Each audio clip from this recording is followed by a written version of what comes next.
அனைவருக்கும் இனிய வணக்கம். இன்றைய சிறுகதை. கதையின் தலைப்பு அரசமரம். கதை ஆசிரியர் லதா. கதை பதிவு ஏப்ரல் 12, 2019. முதலில் சில கணங்கள் என்ன பேசுவதென்று மலருக்கு தெரியவில்லை. முதல் நாள் பேராசிரியரின் உரையை கேட்டதிலிருந்து அவர் மீது மலருக்கு அளவு கடந்த மரியாதை உண்டாகி இருந்தது. அவரிடம் மேலும் பேசும் ஆர்வத்தில் அவரது பரபரப்பான அட்டவணையில் எங்களுக்கு சிறிது நேரம் ஒதுக்கி கேட்டு இருந்தோம். காலையில் என்ன சாப்பிட்டீர்கள்? இன்றைக்கு உங்கள் திட்டம் என்ன? அண்மையில் என்ன வாசித்தீர்கள் என்று மெல்ல உரையாடலை தொடங்கி இயல்பான நிலையில் பல விஷயங்களை பேசிக்கொண்டிருந்த மலர் திடீரென்று கேட்டார். இந்த அரசமரம் உங்களை சங்கடப்படுத்தவில்லையா?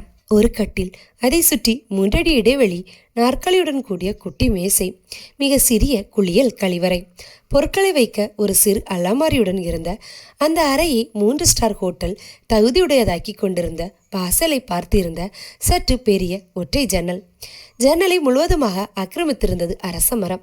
அறைக்குள் நுழைபவர் பார்வை நேர்கோட்டில் சென்றால் அந்த மரத்தில் தான் நிலை குத்தும். கட்டடங்களும் கடைகளும் மக்களும் நிறைந்திருக்கும் ஸ்ராங்கூன் சாலை பகுதியில் ஒரு பெரும் மரமும் அதன் பசுமையும் மட்டுமேயான வெளிக்காட்சியுடன் அறை அமைவது மிக அபூர்வமானது. வாசலை அடுத்திருந்த சிறு நடைபாதையை தாண்டி அறையின் சுவரோரம் இருந்த மேசை ஒன்றில் இருந்த நாற்காலியில் ஜன்னலை நோக்கி மலர் அமர்ந்திருந்தார். நான் மேசையில் சாய்ந்து நின்றிருந்தேன். கட்டிலில் உட்கார்ந்து பேசிக் கொண்டிருந்த பேராசிரியர் தலையை திருப்பி ஜன்னலை பார்க்கவில்லை என்ற போதும் அவர் கண்களில் அரச மரம் வந்து போயிருக்க வேண்டும். 2 வாரங்களாக அந்த அறையில் தங்கியிருக்கும் பேராசிரியர் படுக்கையில் படித்திருக்கும் போதும், தூங்கி எழும்போதும், குளித்துவிட்டு வரும்போதும், அரை மேசையில் அமர்ந்து வேலை பார்க்கும்போது என எந்த நேரமும் அரச மரத்தை பார்த்து கொண்டிருக்கலாம். அல்லது அரச மரம் அவர் பார்வையில் பதியாமலே கூட இருந்திருக்கலாம். ஏதுவாக இருந்தாலும் ஜன்னல் முழுக்க நிறைந்திருக்கும் அந்த மரத்தை அவர் அறவே பார்க்காமல் விட்டிருக்க சாத்தியமில்லை. ஒரு கண நேரத்துக்குள் சொல்ல முடியாத வெறுமை அவர் முகத்தில் படிந்து சட்டென மறைந்தது. அரச மரம் பற்றி முதலில் பேராசிரியர் எதுவும் சொல்லவில்லை. நிலைமை மோசமாகி கொண்டு தான் போகிறது. கேட்பார் இல்லை. இப்ப முஸ்லிம்களுக்கு எதிரான போக்கு கூடிக்கொண்டுதான் போகுது.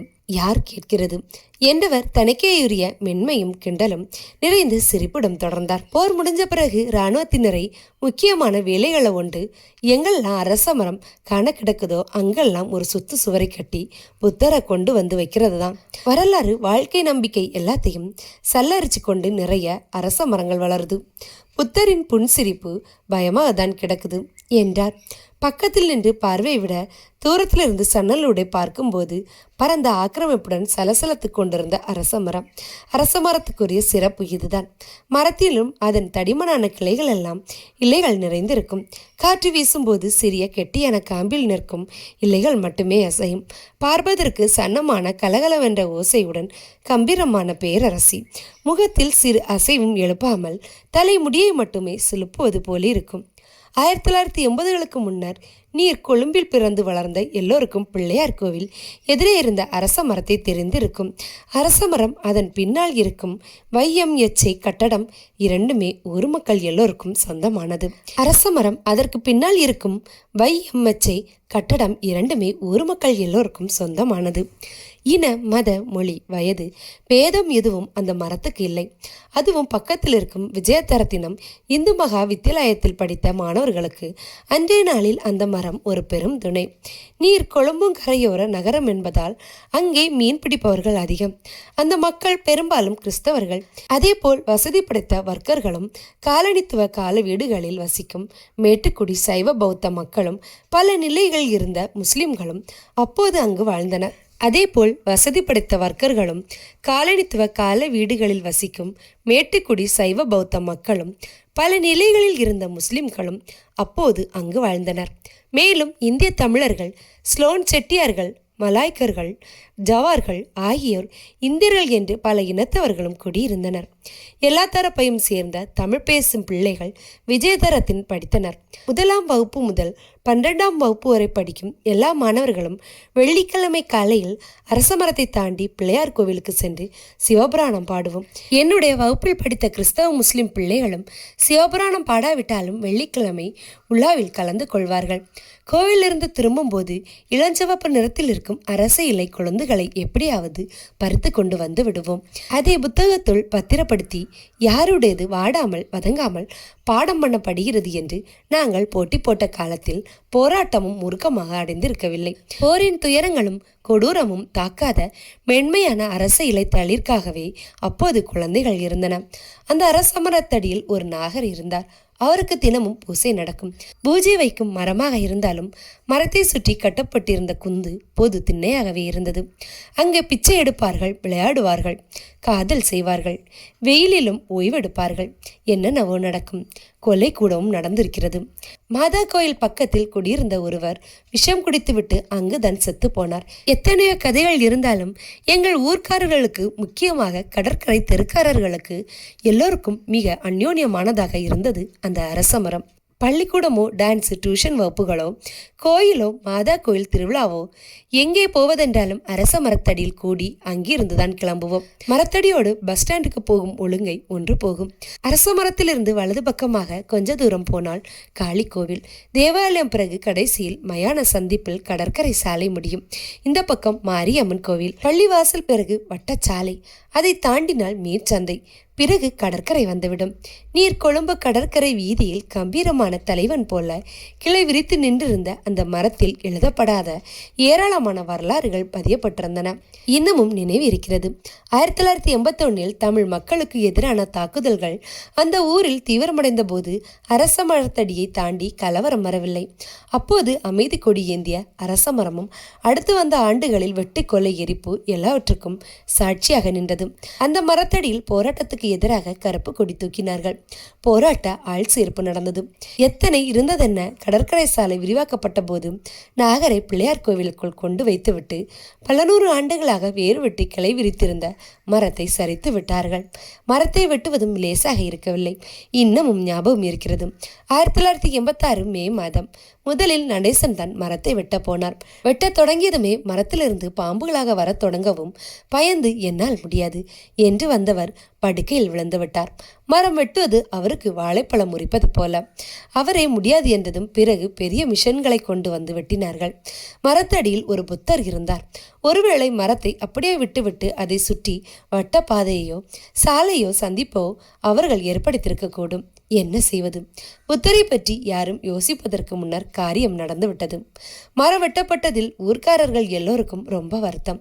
தெருவில் வெட்டி போட்டிருந்த மரத்திலிருந்து ஒற்றை தளிரை கூட எவருக்கும் பறிக்க தோன்றவில்லை. அவ்வளோ சோகம். சில நாட்களுக்கு ஊரே துக்கம் காத்தது. மரத்தை வெட்டியதால் நாட்டுக்கே கெட்ட காலம் வரப்போவதாக வயதானவர்கள் சில பேர் அப்போது சொன்னார்கள். மரம் சரிந்த பிறகு அந்த ஊர் மாறிவிட்டது. 90களில் உக்கிரமான தாக்குதல்களால் காலகாலமாய் அந்த ஊரில் வாழ்ந்த பல சனங்கள் ஊரை காலி செய்து கொண்டு கிளம்பி விட்டனர். விமான நிலையத்திற்கு பக்கத்தில் இருக்கும் கடற்கரை ஒரு நகரம் என்றிருந்தாலும் தலைநகர் கொழும்புக்கு அடுத்திருப்பதாலும் பிரச்சனைகளோடு நகரின் வளர்ச்சியும் தொடரவே செய்தது. ஹோட்டல்கள், உல்லாச தலங்கள் பெருகின. வெளியூர்காரர்களாலும் சுற்றுப்பயணிகளாலும் நிறைந்திருக்கும் நீர்கொழும்பு அடையாளம் தெரியாமல் மாறிவிட்டது என்கிறார்கள். மலர் டீச்சர் போன ஆண்டுதான் முதலாக இலங்கை சுற்றுலா போய் வந்தார். பயம் இல்லாமல் பலர் இப்போது இலங்கை போய் வருகிறார்கள். மலர் போன்றவர்கள் யாழ்ப்பாணத்தை பார்ப்பதற்காகவே இலங்கைக்கு போகிறார்கள். சிங்கப்பூரிலே 4 தலைமுறைகளாக வாழும் இந்திய தமிழரான மலருக்கு இலங்கை பிரச்சனை பற்றி அவ்வளவாக தெரியாது என்றாலும் உரிமைக்கு போராடும் தமிழன் என்ற அபிமானமும் அவர்களின் துயரத்தில் அனுதாபமும் கொண்டிருப்பவர். வட மாகாணத்துக்கு போகும் வழியில் அசோக மன்னரின் மகள் சங்கமித்திரை நட்டதாக சொல்லப்படும் அனுராதாபுரத்தில் உள்ள பல ஆயிரம் ஆண்டு பழமையான அரச மரத்தை பார்த்து வணக்கம் செய்துவிட்டுதான் போனார் மலர். விசாக தினத்தில் புத்தர் கோவிலுக்கு போகும் அவருக்கு புத்தர் மீது மிகுந்த நம்பிக்கை. கல்யாணமாகி பல வருஷம் கழித்து தாய்லாந்தில் 4 தலை புத்தரிடம் வழிபாடு செய்த பிறகு அவருக்கு பிள்ளை பிறந்தது. அதனால் இலங்கைக்கு போவதாக முடிவு செய்தோமே. யாழ்ப்பாணத்துடன் அனுராதாபுர அரச மரமும் கண்டி புத்த விகாரையும் கட்டாயம் பார்க்க வேண்டும் என்ற ஆர்வத்துடன் ஏற்பாடுகள் செய்தனர். ஆனால் அனுராதபுரத்திலிருந்து வடக்கு நோக்கி போன போது பாதை எங்கும் புதிதாக முளைத்திருந்த அரச மரங்கள், அதுவும் போரில் மடிந்த தமிழர்களுக்கு எழுதப்பட்ட நடுக்கற்களை இடித்துக்கொண்டு கிளை விட்டு இருக்கும் அரச மரங்கள் மலருக்குள் இருந்த ஒரு அமைதியை குலைத்து விட்டது. எப்படி இலங்கை தேநீரை குடிப்பவர்கள் அவருக்கு ஆகாதவர்களாக தெரிகிறார்களோ அப்படியே அரச மரமும் அவருக்கு ஆகாததாகிவிட்டது. சவுத் பிரிட்ஜ் ரோடு மாரியம்மன் கோயிலுக்கு போகும்போதெல்லாம் நானும் மலரும் பிள்ளையாருடன் அரச மரத்தையும் சேர்த்துதான் இது நாள் வரைக்கும் சுற்றி இருக்கிறோம். அங்கேயும் மலர் தொட்டில் கட்டியிருக்கிறார். சில மாதங்களுக்கு முன் மலருடன் மாரியம்மன் கோயிலுக்கு போன போது பிள்ளையாரை வணங்கியதும் மரத்தடியில் இருக்கும் நாகருக்கு கும்பிடு போட்டுவிட்டு பிள்ளையாரை சுற்ற தேவையில்லை, அம்மனை சுற்றினால் போதும் வா என்று கிளம்பி விட்டார். பிள்ளையார் மீது கோவமா, அரசமரம் மீது கோவமா என கேட்டதற்கு முதலில் கண்ணீர் தான் மலரிடமிருந்து பதிலாக வந்தது. பிறகு சாமி கும்பிட்டு முடித்து மண்டபத்தில் உட்கார்ந்திருந்த போது சொன்னார், முன்பெல்லாம் அரச மரத்தை பார்க்கிறப்பெல்லாம் அதை சுற்றியதால் பிறந்த என் மகனை தான் நினைப்பேன். இப்ப அதுக்கடியில் குலையாய் புதைக்கப்பட்ட உசிர்கள் நினைவுக்கு வருது. அதன் பிறகு அரசமரம் பற்றி மறந்தும் நான் மலரிடம் பேசியதில்லை. இப்போது அரசமரம் எங்கள் முன் வந்து நிற்கிறது. இந்த மரத்தடியில் ஒரு புத்தர் இருக்கிறார், பார்த்தீர்களா சார்? பார்க்க சீன புத்தர் மாதிரி தான் இருக்கிறார். இந்த பக்கத்தில் நடக்கிற கட்டுமான பணிகள்ல தாய்லாந்து, ஸ்ரீலங்கா, மியான்மர்னு பல நாட்டு ஊழியர்களுக்கு வேலை செய்கிறாங்க.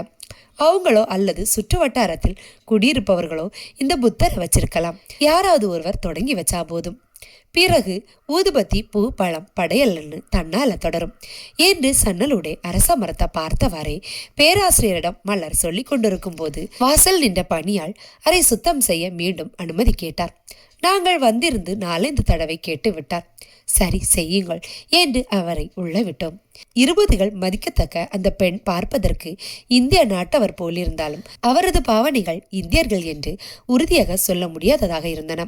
அவருக்கு தமிழ் தெரியக்கூடும் என்ற அனுமானத்தில் நானும் மலரும் அமைதியானோம். இங்க அரசாங்கத்தினர அனுமதி இல்லாம இப்படி பொது இடத்தில் வழிபாட்டு இடங்களை அமைக்கிறது குற்றம் இல்லையா என்று கேட்டபடி பேராசிரியர் மீண்டும் பேச்சை ஆரம்பித்தார். குற்றம்தான் என்றாலும் அடர்ந்து வளர்ந்த பெரிய மரமாயிருந்தா சீன இந்திய கடவுள்கள் குடியேறுவது காலங்காலமாகவே நடக்கிறது தான். ஆனா என்ன மரம்ங்கிறது முக்கியமில்ல என சொன்ன மலர் மேலும் விளக்கினார். பெரிய மரங்கள் ஏராளமா இருந்தாலும் மரத்துக்கு கீழே சாமி வச்சு கும்பிடுறது இப்ப அவ்வளவா இல்லை. அதோடு அப்பப்ப அடிச்சு ஊத்துற மழையில மரங்கள் வேரோடு சாஞ்சு விழும்போது அங்கே இருக்க சாமிகளும் சேதமாயிடும்.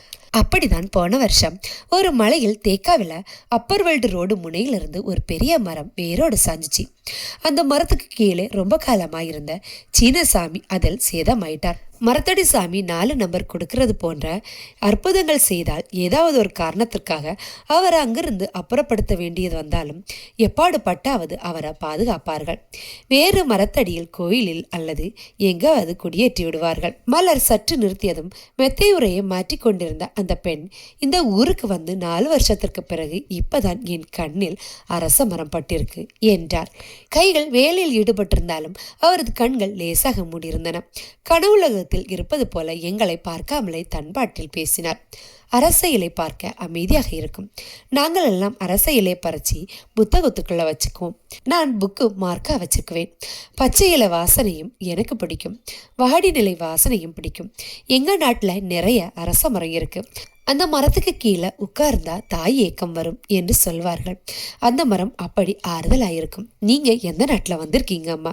நல்லா தமிழ் கதைக்கிறீங்க என்று பேராசிரியர் கேட்டதுமே அதற்காகவே காத்திருந்தவர் போல் சற்றென எங்கள் பக்கம் திரும்பி அந்த பெண் படபடவென்று கொட்ட தொடங்கிவிட்டார்.